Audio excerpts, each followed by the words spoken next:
Sejatinya makna mandiri pangan untuk sebuah negara adalah kemampuan negara tersebut untuk memproduksi dan menyediakan makanan yang cukup bagi setiap warganya tanpa tergantung pada importasi. Mandiri pangan menjadi salah satu target pemerintah mendatang.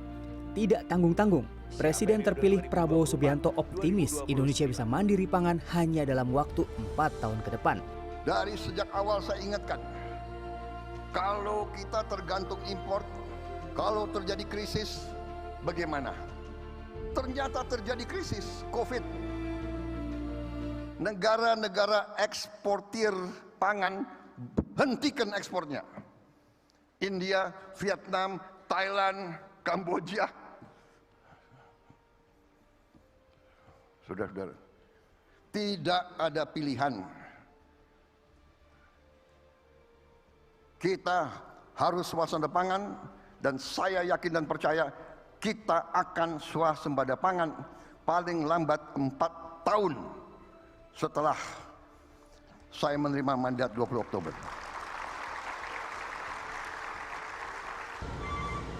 Belajar dari janji pemerintah terdahulu, cita-cita mandiri pangan sepertinya akan menghadapi dinamika yang rumit.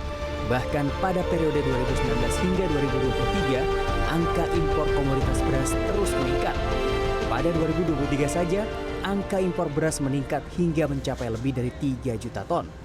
Menurut Kementerian Pertanian, hal ini disebabkan pandemi dan El Nino atau kemarau panjang. Namun pada kurun Januari hingga Agustus 2024, tanpa kehadiran El Nino pun, Indonesia sudah mencatatkan impor 3,05 juta ton beras. Meski demikian, sepertinya pemerintah tetap optimis dapat mencapai target mandiri pangan dalam 4 tahun mendatang. Sangat yakin bahwa itu bisa dicapai. Kenapa? Kenapa dulu kita swasembada itu 3 tahun dan itu 4 kali. Teman-teman wartawan kan lihat tuh, kita mendapatkan penghargaan dari FAO, jadi penghargaan food security terbaik dunia setelah 40 tahun. Itu kebanggaan kita semua. Paling utama beras. Kalau itu tidak ada, bisa bermasalah negeri ini.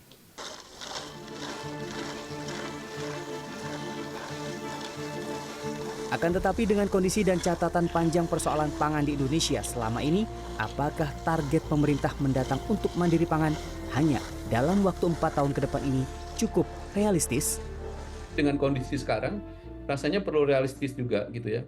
Tidak perlu mematok sangat besar targetnya, tetapi tunjukkan bahwa ada progres, ada peta jalan yang cukup baik, bisa kita monitoring bersama, bisa evaluasi bareng, semua publik terlibat gitu ya, mengingatkan terus pemerintah, paling nggak dibuat 5 tahun gitu, tetapi clear target-targetnya.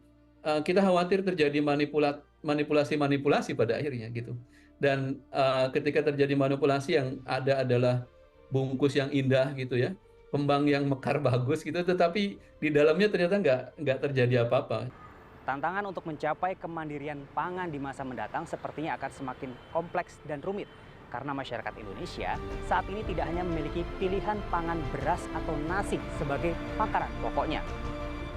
Saya akan coba menanyakan kepada beberapa masyarakat tentang apa pilihan makanan mereka sehari-hari. Makanan ini yang biasa dimakan sehari-hari, pilih 2. Harus 2. Nasi roti. Nasi roti, Mbaknya? Gorengan. Sama? Nasi. Gorengan dan nasi. Seberapa sering makan gorengan dan roti? Karena enak. Kayaknya itu tiap hari deh. Mie Dan? sama nasi. Nasi. Seberapa sering makan mie? Seminggu 2 kali. Karena? Karena suka. Iya. Terus instan juga. Mie sama nasi. Seberapa sering makan mie? Tiap hari. Kenapa? Enak.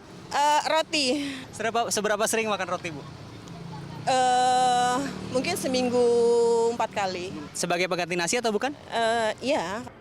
Ternyata masyarakat Indonesia punya pilihan makanan lain, yaitu olahan gandum seperti dari tepung terigu. Ada olahan dari roti, mie atau aneka mie, pasta, gorengan, tidak terkecuali lauk goreng tepung telah mendapatkan tempat di ruang makan dan ruang jajan masyarakat Indonesia.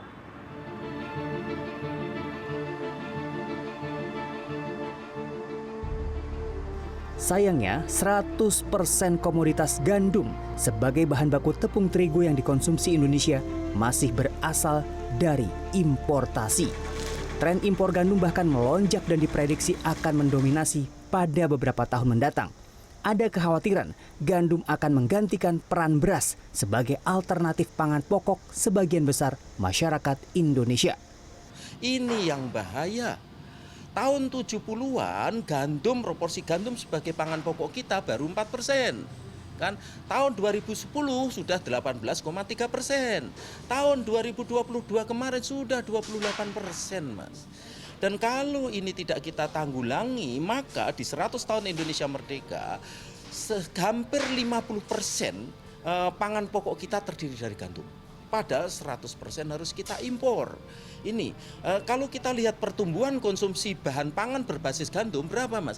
Tiap tahun sekitar 5%. Candu gandum ini seolah mengadang target pemerintah untuk mencapai kemandirian pangan di Indonesia.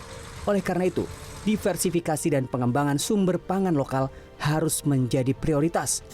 Hal ini harus dibarengi dengan peningkatan kesejahteraan petani untuk mencapai kemandirian dan menciptakan ketahanan pangan. Yogi Tujuliarto, Dwi Prasetyo, Jakarta.